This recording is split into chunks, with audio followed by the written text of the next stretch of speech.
Welcome back to Wall Street Confidential. Jim Cramer's here to talk about General Mills. Now, you talked to CEO Ken Powell on Mad Money. He's a hero of mine. He's been able to, in the face of every single raw ingredient coming to just an amazing, some doubling, tripling in costs, he's managed to continue to beat numbers. And one of the things that happened, and it's really good to hear that someone did this, was he anticipated it.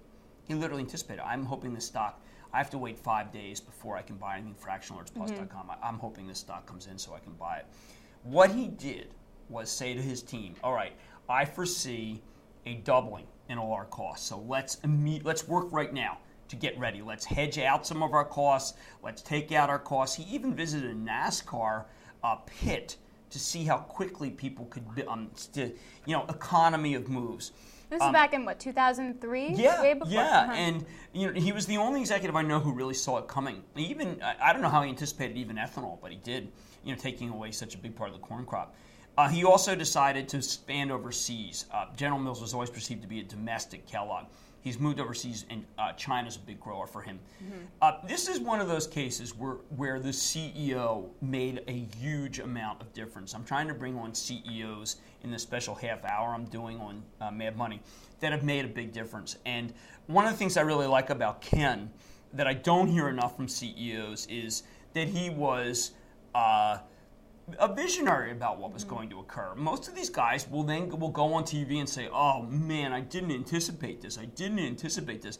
And I'll say, why are you paid so much if you didn't anticipate this? Ken Powell anticipated it, and that's why he's a winner.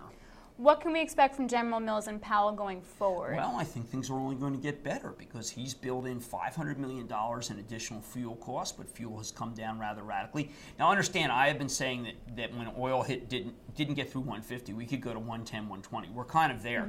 I don't know if we can go back to 80, 90. And Helene Meisler's done some excellent work on realmoney.com, which says that this could be the level.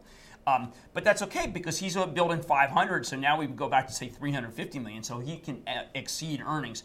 I also think it's important to recognize that the grain prices have peaked and have come back down, and a lot of that is because of bountiful harvests and new seed formulations. Now, he made the point that because the world is, the inventories are low in food and the world has gotten to better and better diets, witness that they're using General Mills in China, not just whatever is just hanging out there.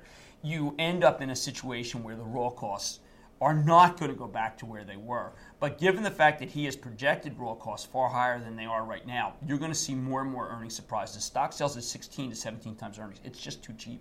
And so you'd buy on a pullback, wait for it to go back? Praying for a pullback. All right. There hasn't been one for a year. Wow. Okay. General Mills, and a great example of how a great CEO can really make a difference in the company. Thanks for watching.